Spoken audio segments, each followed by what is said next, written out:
Assalamualaikum warahmatullahi wabarakatuh. Perkenalkan, nama saya Rosi Marlina dengan NIM 2011-912.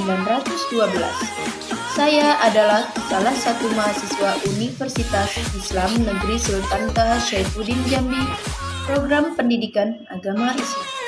Adapun tujuan saya membuat video ini adalah untuk memenuhi salah satu tugas kuliah saya, yaitu Ushul Fikih 1 yang diampu oleh Ibu Rina Juliana MPDI. Pada kesempatan kali ini saya mengambil tema mengenai Al-Quran sebagai sumber dan dalil hukum. Yang pertama kita akan membahas mengenai pengertian Al-Quran. Al-Quran secara bahasa berasal dari kata qoro'a yang qoro'u Qur'anan, sesuatu yang dibaca atau bacaan. Sedangkan menurut istilah merupakan kalamullah yang diturunkan kepada Nabi Muhammad SAW dan sampai kepada kita secara mutawatir serta membacanya pun sebagai ibadah. Selanjutnya kita membahas mengenai beberapa fungsi dan tujuan turunnya Al-Quran. Ada beberapa fungsi turunnya Al-Quran. Yang pertama, Al-Quran adalah dokumen untuk umat manusia. Dan yang kedua, fungsi turunnya Al-Quran sebagai pengganti kedudukan kitab suci sebelumnya yang pernah diturunkan Allah Subhanahu wa Ta'ala. Mengambil poin yang ketiga, tuntunan serta hukum untuk menempuh kehidupan. Selanjutnya untuk fungsinya dapat menjelaskan masalah-masalah yang pernah diperselisihkan oleh umat terdahulu. Selanjutnya sebagai obat penawar bagi segala macam penyakit, baik penyakit rohani maupun jasmani. Selanjutnya membahas mengenai ungkapan Al-Quran dalam menetapkan hukum.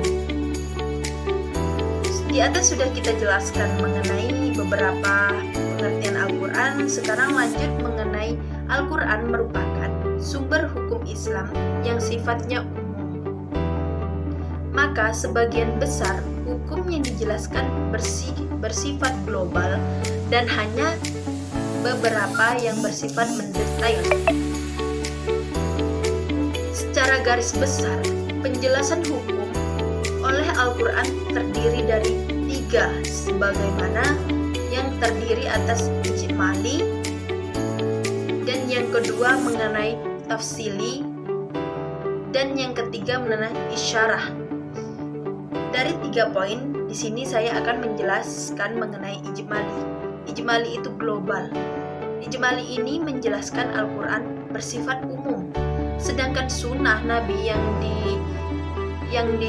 nantinya akan menjelaskan lebih mendetail, sebagaimana perintah mendirikan sholat, membayar zakat, dan menjelaskan lafaz yang tidak jelas secara makna. Yang kedua kita akan membahas mengenai tafsili. Tafsili itu terperinci. Di sini menjelaskan Al-Quran merupakan hukum secara terperinci dan disertai penjelasan yang mendetail. Adapun sunnah Nabi menjadi penguat bagi penjelasan Al-Quran tersebut. Contohnya seperti hukum waris, tata cara dan hitungan dalam tolak. Nah, selanjutnya poin yang ketiga kita akan membahas mengenai isyarah. Mengenai isyarah atau isyarat, penjelasan Al-Quran hanya sebatas pokok hukum bagi secara isyarat maupun secara ungkapan langsung. Adapun sunnah Nabi memberikan penjelasan hukum yang terkandung dalam pokok bahas tersebut secara terperinci.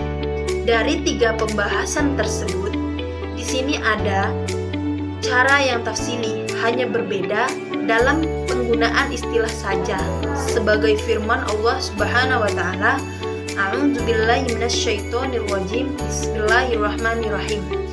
Faman syahida minkumus syahra falyasum. Yang mana arti tersebut?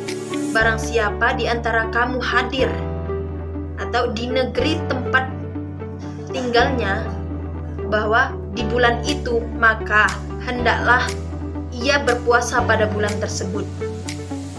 Selanjutnya kita akan membahas mengenai hukum yang terkandung dalam Al-Quran. Menunjukkan pada pembahasan para ulama, sebagian dari mereka ada yang membagi hukum yang terkandung dalam Al-Quran menjadi 3. Hukum yang terkandung dalam Al-Quran di sini ada 3 menurut pendapat para ulama. Yang pertama mengenai hukum akidah.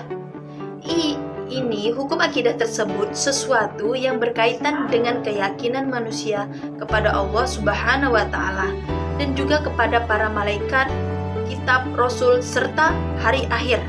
Dan yang kedua mengenai hukum etika.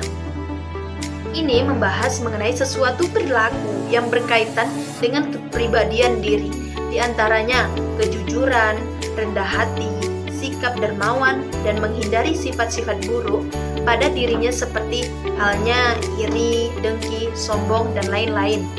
Selanjutnya mengenai hukum analiyah. Ini mengenai suatu perilaku sehari-hari yang berhubungan dengan sesama manusia.